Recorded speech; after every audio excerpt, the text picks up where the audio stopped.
नमस्कार, स्वागत है आपका चर्चा सत्र में। मैं हूं सूरज मोहन झा। बजट सत्र का आज 5वां दिन था, लेकिन हमने देखा 3 बार स्थगन हुआ। विपक्ष के शोरगुल और हंगामे की वजह से प्रश्नकाल को लोकसभा अध्यक्ष ओम बिरला ने पूरी तरह चलाने की कोशिश की।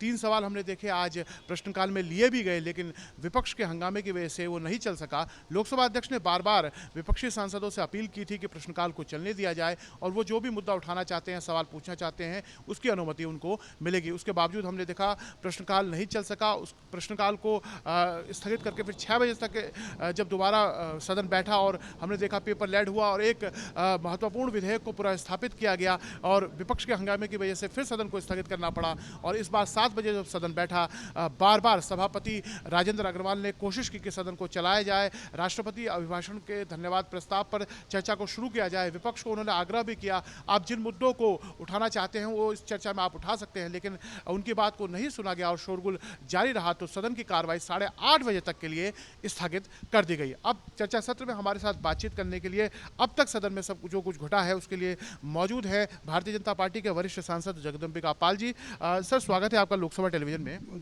सर, ये बताइए, जिस तरह से हम देख रहे हैं, आज हमने 3 बार स्थगन सदन के अंदर देख लिया। प्रश्नकाल को लेकर बार बार बात कही जा रही थी कि प्रश्नकाल नहीं लिया जा रहा। पिछले सत्र में इस बार प्रश्नकाल को लिया गया, लेकिन प्रश्नकाल नहीं चलने दिया जा रहा है। राष्ट्रपति अभिभाषण के पे चर्चा को शुरू किया गया। लॉकेट चटर्जी जी ने थोड़ी सी बात रखी, लेकिन उसे भी नहीं चालू किया गया। शून्यकाल भी हम देख रहे हैं नहीं चल पाया। किस तरह देख रहे हैं आप? देखिए, ये गतिरोध न लोकसभा के हम संसद सदस्य समझ पा रहे हैं और न देश की जनता समझ पा रही होगी। आखिर राज्यसभा में अगर महामहिम राष्ट्रपति के अभिभाषण पे कांग्रेस पार्टी के नेता चर्चा कर रहे हैं, विपक्ष की अन्य पार्टियां कर रही हैं, तो फिर महामहिम राष्ट्रपति के अभिभाषण पे वही पार्टियां इस सदन को क्यों नहीं चलने देना चाहती हैं? और आपको याद होगा कि पिछले सत्र में प्रश्न प्रहर नहीं हुआ था, इसलिए कि कोविड की वैश्विक चुनौती थी और एक जो कोविड का 19 का एक हेल्थ प्रोटोकॉल था, उसके नाते सैटरडे संडे हाउस चलाया गया, क्वेश्चन आवर को नहीं किया गया। इन्हीं विपक्ष के नेताओं के द्वारा, हम लोगों के द्वारा मांग किया गया कि साहब, प्रश्न प्रहर सबसे महत्वपूर्ण होता है। माननीय संसद सदस्य अपने क्षेत्र के, प्रदेश के, देश के ज्वलंत सवालों को उठाते हैं और सरकार को उसमें जवाब देना पड़ता है। तो निश्चित तौर से सरकार की जवाबदेही है। ये अवसर है माननीय सदस्यों को। आज जो 3 महत्वपूर्ण सवाल श्री ओम बिरला जी स्पीकर जी के द्वारा लिए गए, आपने देखा आज का दिन ऐतिहासिक है कि जब उन्होंने कहा कि आज विश्व में हम सबसे ज़्यादा प्रतिदिन किलोमीटर सड़क बनाने में हम भारत की ने कामयाबी हासिल किया, 29.6 किलोमीटर नेशनल हाईवे। तो 30 किलोमीटर सड़क आज नरेंद्र मोदी जी के नेतृत्व में अगर ये सरकार बना रही। याद है आपको, कांग्रेस यूपीए 2014 में गई थी, उस समय मुश्किल से 3 किलोमीटर पर डे नहीं हो रही थी। तो आज आप देखिए कि 10 गुना अधिक। तो कितना महत्वपूर्ण भारतमाला का सवाल था। किस तरीके से दिल्ली से मुंबई एक नया हाईवे बन रहा है कि पूरी यात्रा दिल्ली मुंबई की कम हो जाएगी, वो अलाइनमेंट पे आज बताएं। तो जिस तरह से आज उन्होंने नेशनल हाईवेज के या सुपर एक्सप्रेस वेज के या भारतमाला की परियोजनाएं थी, उन सारे पे तो मुझे लगता है ये देश के 130 करोड़ से जुड़ा हुआ सवाल था। इसके बावजूद भी सदन में जिस तरह से विपक्ष अवरोध कर रहा था, उन्होंने 1 प्रश्न, 2 प्रश्न, 3 प्रश्न चलाए। अब पूरा देश देख रहा था जिस तरह से प्ले कार्ड लेकर के सदन को बाधित कर रहे थे, तो सदन को स्थगित करना पड़ा। फिर उन्होंने शून्य प्रहर, ये नहीं कि राष्ट्रपति का अभिभाषण पे सीधे वो चर्चा ही कराना चाहते थे। जो शून्य प्रहर भी सबसे महत्वपूर्ण समय होता है, हर संसद सदस्य चाहे सत्ता पक्ष का हो चाहे प्रतिपक्ष का हो, वो अपने क्षेत्र से जुड़ी हुई ज्वलंत समस्याओं को उठा सकता है। लॉटरी पड़ती है, मुश्किल से 20 लोगों के चयन होते हैं, उनको अवसर मिलता है। शून्य प्रहर भी नहीं चलने दिया। अब महामहिम राष्ट्रपति की एक परंपरा है कि अगर दोनों समयोजित सदनों को वो संयुक्त रूप से संबोधित करते हैं तो उनको ये संसदीय परंपरा में धन्यवाद दिया जाता है, धन्यवाद प्रस्ताव मूव होता है। ये एक सामान्य शिष्टाचार है देश के कॉन्स्टिट्यूशनल हेड के प्रति सम्मान करने का। इस पे राजनीति होती नहीं। और मुझे लगता है कि आज किस बात पे कि साहब किसानों पे चर्चा हो, तो अगर महामहिम राष्ट्रपति के अभिभाषण पे राज्यसभा में इनकी पार्टी के नेताओं ने अगर किसान पे ही चर्चा किया, तो आज यहाँ भी चर्चा कर सकते हैं।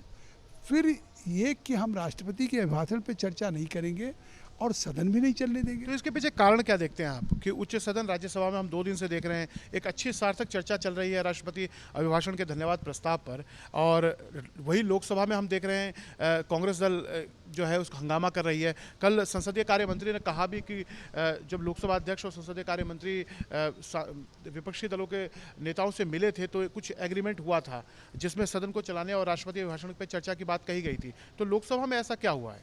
तो इससे साफ लग रहा है कि कल बात जो स्पीकर साहब ने कही कि हमने सभी दल के नेताओं से बात किया, प्रहलाद जोशी जी ने कहा कि हमने अपील किया सभी नेताओं से, सभी सहमत हो गए थे, लेकिन कहीं ना कहीं कांग्रेस के कोई रिमोट कंट्रोल था कि जिसके कारण जो एक सहमति बन गई कि चर्चा होगी और उसके बाद फिर सदन में हंगामा शुरू हो गया।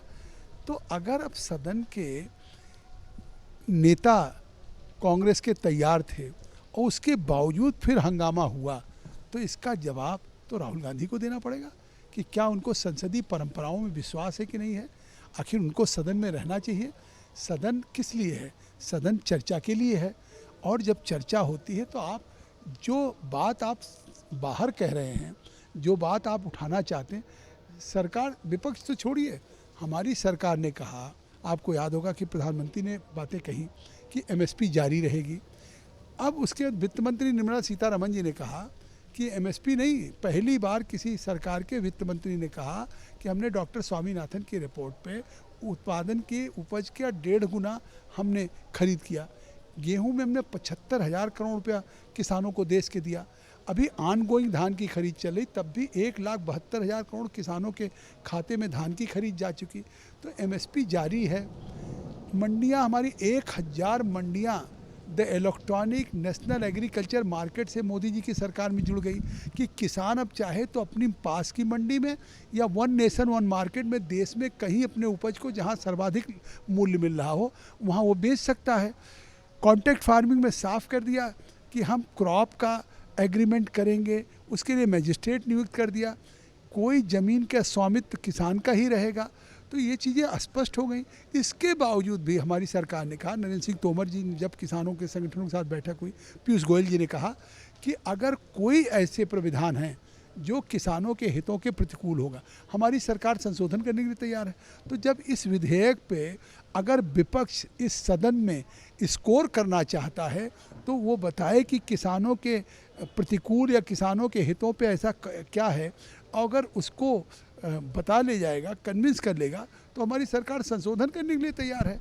तो इसका मतलब है कि कोई उनके पास विषय नहीं है। केवल किसानों के कंधों पे बंदूक रख करके कोई मुद्दा विपक्ष के पास है नहीं, तो वो बहती गंगा में हाथ धोने का काम कर रहे हैं कि सदन का बहुमूल्य समय। सर, मैं एक बात जानना चाह रहा था। आप 2009 से लोकसभा में लगातार सांसद हैं, इससे पहले उत्तर प्रदेश विधानसभा में भी आप रहे हैं। राष्ट्रपति अभिभाषण या राज्यपाल के अभिभाषण पे एक प्रथा रही है, उसका बहिष्कार नहीं किया जाता, कोई शोरगुल नहीं किया जाता, उनको धन्यवाद प्रस्ताव पे धन्यवाद देना एक परिपाटी है, परंपरा है, संसदीय मर्यादा है। जिस तरह से संसदीय मर्यादाओं के उल्लंघन के बाद विपक्ष उठा रहा है, लेकिन दूसरी ओर हम देख रहे हैं कि महामहिम राष्ट्रपति के अभिभाषण में भी बहिष्कार हुआ, कुछ कोशिश हुई शोरगुल करने की। अब हम देख रहे चर्चा भी निचले सदन में नहीं हो पा रही। इसे किस तरह देख रहे हैं आप?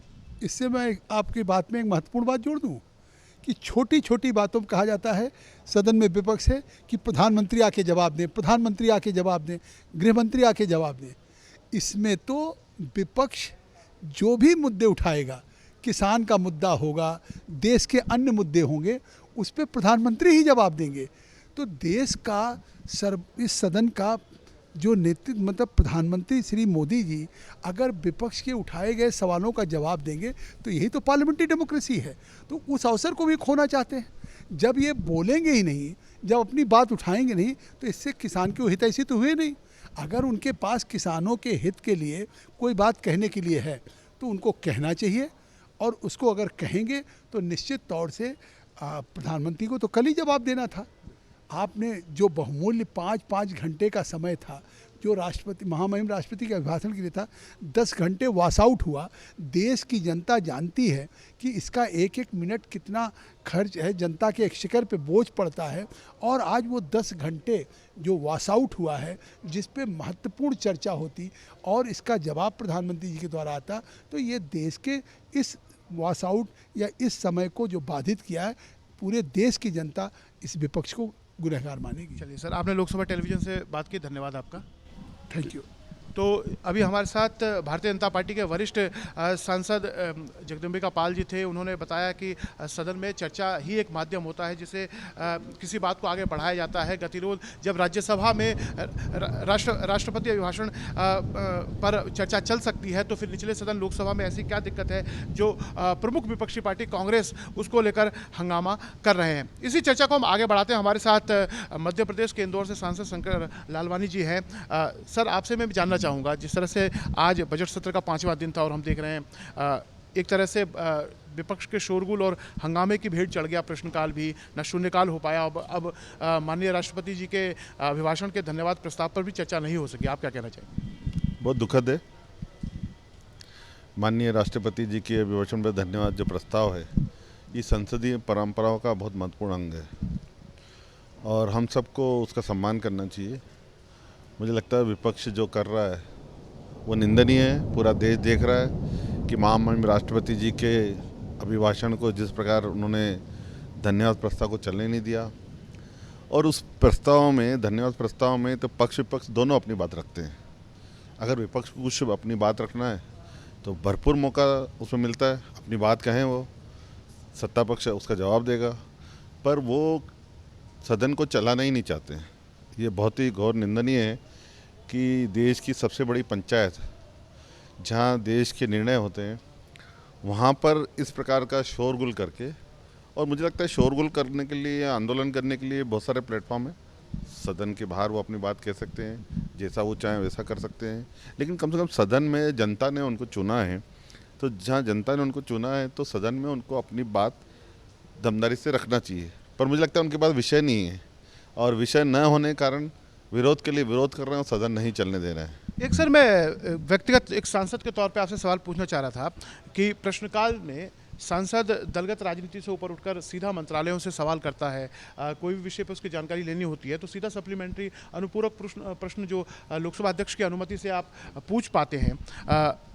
पिछला जो सत्र मानसून सत्र था ऐतिहासिक रहा विधायी कामकाज के लिहाज से, लेकिन एक सांसद के तौर पे कहीं ना कहीं प्रश्नकाल नहीं होने से एक जो है एक महत्वपूर्ण समय से आप लोग वंचित रह गए थे। इस बार वो कोविड के कारण वो हुआ था, लेकिन इस बार हमने देखा प्रश्नकाल को लिया गया है। एक सांसद के तौर पर आपकी अपनी तैयारी रहती है कि प्रश्नकाल ना होने की किस तरह से कमी खलती है एक सांसद के तौर पर? देखिए, बहुत बहुत कमी खलती है, क्योंकि हम सब इतने दिनों से इंतजार में रहते हैं कि हमारे क्षेत्र की ये प्रश्न हैं, हमारे क्षेत्र की ये बातें हैं जो हमें सरकार से बात रखना है। और मुझे ध्यान है कि जब पिछले सत्र में विपक्ष, जब ये प्रश्नकाल नहीं हो रहा था, तब इन्हीं विपक्षियों ने बहुत शोरगुल मचाया था कि ये प्रजातंत्र की हत्या, ये प्रश्नकाल होना चाहिए, प्रश्नकाल होना चाहिए। अब मैं उनसे पूछना चाहता हूँ, जब वो उस समय प्रजातंत्र की हत्या की बात कर रहे थे और प्रश्नकाल ये बहुत महत्वपूर्ण अंग है लोकसभा का, ये जब कह रहे थे, जब आज प्रश्नकाल हो रहे हैं, अच्छा प्रश्नकाल को एक दल के नहीं होते, प्रश्नकाल सभी दलों के थे, सभी सांसद उसमें पूछते हैं, तो आज क्या हो गया उनको जब इतना महत्वपूर्ण प्रश्नकाल, उसमें सभी विभागों के रहते हैं, सभी मंत्रालय उसमें जवाब देते हैं, पक्ष विपक्ष के, और सभी उसके बाद हमें पूरक प्रश्न पूछने का मौका मिलता है। तो ये एक था महत्वपूर्ण प्रश्न था, मेरा खुद का एक प्रश्न था महत्वपूर्ण, इस शोरगुल में वो भी नहीं हो पाया। शून्यकाल एक ऐसा अवसर रहता है कि कभी कभी शून्यकाल लगता भी है, और माननीय अध्यक्ष जी जो विशेष रूप से हम सबको विशेष ध्यान देते हैं, सभी सांसद सभी पार्टी के, उन्होंने पिछली बार शून्यकाल को बहुत लंबे समय तक चलाया। हमने देखा था मध्य रात्रि तक सदन बैठा था शून्यकाल के लिए, और लोकसभा अध्यक्ष खुद भी मौजूद रहे सदन में। पिछले सदन में तो रात को 12 बजे मेरा प्रश्न था 0 आवर्स में, तो अब रात को 12 बजे जब हम देश के, प्रदेश की और शहर की समस्याओं को लेके या कुछ विषय रखते हैं, जब सदन में चर्चा होती है, तो इतना बड़ा मौका जो है वो विपक्ष मुझे लगता है करने नहीं दे रहा है, ना शून्यकाल ना प्रश्नोत्तरकाल। बहुत ही दुखद है। और एक सांसद जब हमारा इतनी तैयारी के बाद हम जब सब आते हैं, तो हमको लगता है कि हम सदन में ये बात रखेंगे, इस बात पे सरकार से बात करेंगे, वो जब नहीं मिलती तो ये हमारा ही नहीं, हम लाखों जनता का भी एक अपमान है जो ये कर रहे हैं। तो एक शहर के लाखों जनता, तो देश के करोड़ों लोगों का अपमान है। इस प्रकार सदन नहीं चलने देना। राष्ट्रपति अभिभाषण के धन्यवाद प्रस्ताव पे क्या आप भी बोलने वाले हैं?